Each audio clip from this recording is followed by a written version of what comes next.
Hey everybody, I'm going to be showing you how to use the new Google Drive.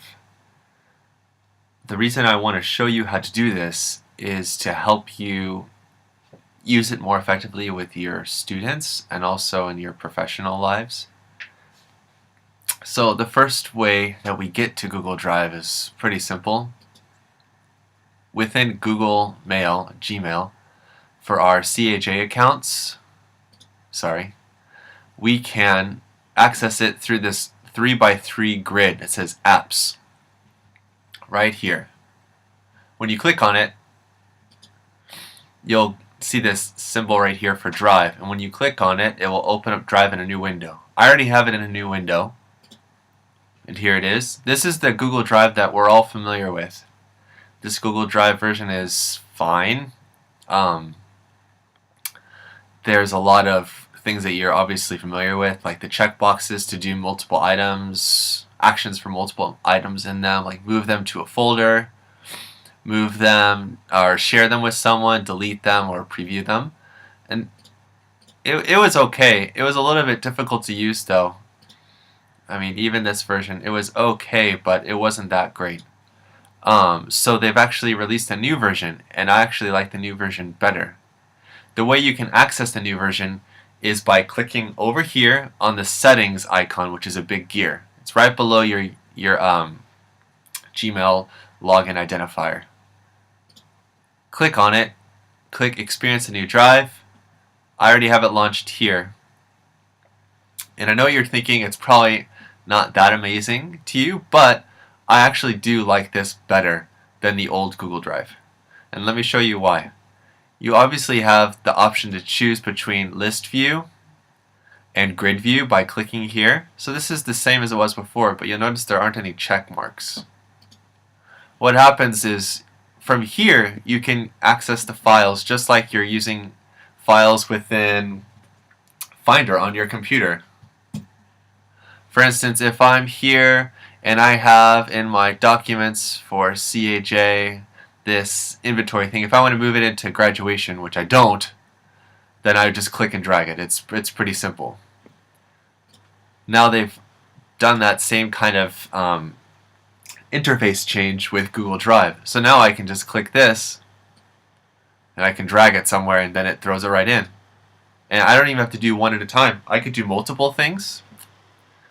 Let me show you. So I have a little keyboard helper to show you what I'm pressing. But when you press Shift and you click, you can select multiples at the same time. So this way you can drag, 6 files at once into a folder, which is pretty useful. And you'll also see that it also has a little 6 in the top right corner of this selection, which is really nice. If you want to cancel it, just drag it back to where it was and let go.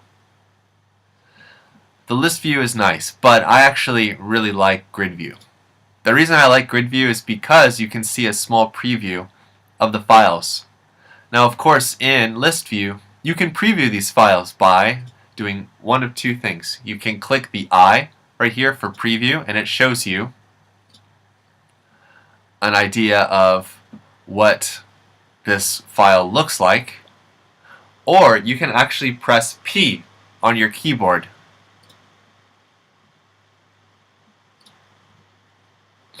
Notice I pressed P and it showed up. I can click out of there.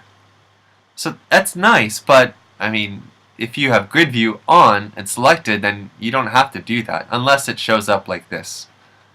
I don't think some of the forms work for some reason. But I really like this. And like I said, I can take some of these songs in here and I can organize them real quick. And it's nice because we have Apple computers. The same thing goes for Finder. If I'm in a Finder window, I'll go back to my documents and to CHA, and let's say in my sound and lights, I want to put this Photoshop file in here, but I also want to put this inventory file in here. Now to do that, I would click and then shift click, but that selects everything. Defeats the purpose. The way you select more than one at once that are in different locations is you click once, then you hold Command, and see it's gray, so I'm holding it down, then I'm going to click here. And now I have both of these files, and now I can click and drag on this file right here, or this folder, excuse me, and then I can put it in here. It's a nice feature about using OS X. So now you can do the same thing with Google Drive, which I really like. So this is a jazz band thing. Let me see if I can find something else about jazz band. Here we go. So now I have two things selected. I have this selected, and I held down my command key, and now I'm going to drag these up to the top, and I can drag them into CAJ Docs, and it'll open up a new thing. Or I can go over here, and it will let me put it into Jazz Band. And then it tells me I've done it. And if you want to undo, you can click undo.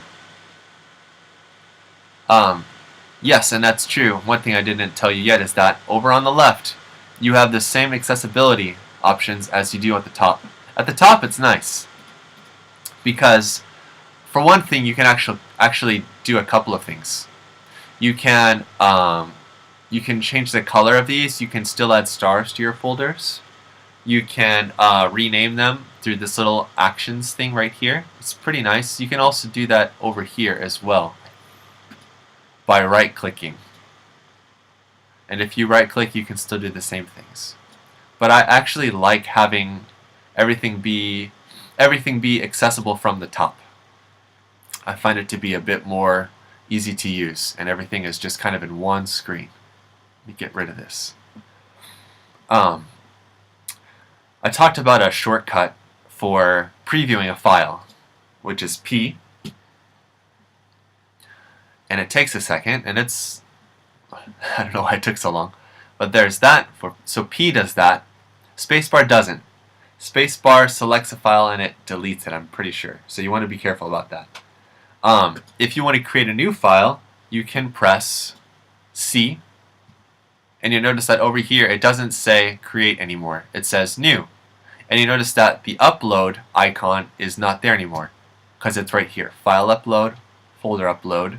You can create a new folder. You can create a new Google Doc, sheet, slide, or there are forms or drawings as well. And from here you can just click, or you can actually use your cursor right here. And that's a way you can select something. You can also press O. So I'll do that. So I'm going to press O here, which does the same thing as me sending it to my computer keyboard. Okay. So now that I have a document open, nothing about this document is really different than before. And that's fine. We don't want it to be too different. But one thing I noticed that some teachers have a difficult time remembering how to do or understanding what it does exactly is this thing right here. Share. Up. Lost it. Up. Up. Sorry about that. Here we go. Share. Right now it says a little handy message. Private only to me. This is important. If I create something and I want to share it with high school teachers input doc, and I say something like, please share your thoughts about this idea for chapel,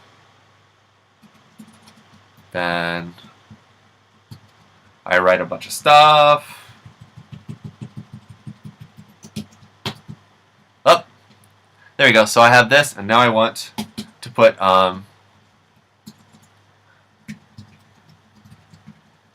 something like this. So now teachers know where they can type in information. They know what I have, whatever. It's just a document. So I want to share it with them. So right now it's private. You can do this a couple different ways. This link can be copied and pasted. I'll do that now. So it's Command C for copy. And I'm going to go to my email. And I'm going to type in high school teachers list and document input for chapel. Then I paste. but I don't want to do that because this isn't a real thing. So I'm going to trash that. Or, I mean, that took a lot of steps. I had to open up an email, to paste, to write, do all that stuff. So you could also do that same thing right here where it says invite people. And I could still write here, high school teachers. I could find it. And the nice thing about this is that you can choose over here on the right, can't edit. You can choose they can comment on the document, which is different than editing, or they can view. Let's leave it at can view. And I'm not going to share with anybody. Let's see. So what happens with the view is that only people can look at the document. They can't change it, they can't modify it, they can print it out, but they can't do anything but look at it and print it, or copy it. If it's comment, then you have the ability to highlight text on here to leave a comment. I'll show you what that looks like. Done. So I'm going to say right here, I want to leave a comment right here. And you'll notice that the comment thing, oh no, right here, comments. I selected this and I I clicked comment. And now here I can say what kind of text. I don't know why. But now this is here. So now the person who holds the ownership of the document can resolve it by saying, yep, got it, I know. And then they can dismiss it, or they can comment on someone else's comment. So that's what that means, can comment only. You can still print, you can still copy. Now the last option is edit. Edit is when you have the power to make the document your own, to type input, to take away input, so be careful who you share with. Google Drive Docs keeps a record of versions that you have created and save and work on, so that's helpful, but just be careful who you share it with, that it doesn't get just like deleted and lost. Okay, let's look at this part right here. Who has access? Once you start inviting people, their names will populate here, and you can choose, instead of it saying is owner, you can choose it to have it be, it'll be like this, can edit. So I'll invite someone, I'll invite Don Extrand. I'm not gonna invite him in that way, but here we go. He's here, so now I can choose, since I'm the owner, I can choose that he could also be a joint owner in this. He can edit, comment, or view. So that's the purpose, and I can also remove him if I want to. Up here, though, you'll notice that it says private, only you can access. Right now, it's set to only specific people, as in people whom I share with specifically. I can also change it, and I like using this. People at Christian Academy in Japan, this is people with an @cha.or.jp suffix to their email, can find this only if they have the link. And I can choose here, access. Anyone within Christian Academy in Japan can view, can comment, can edit. I can also choose this, that anyone can find and access this through their own documents.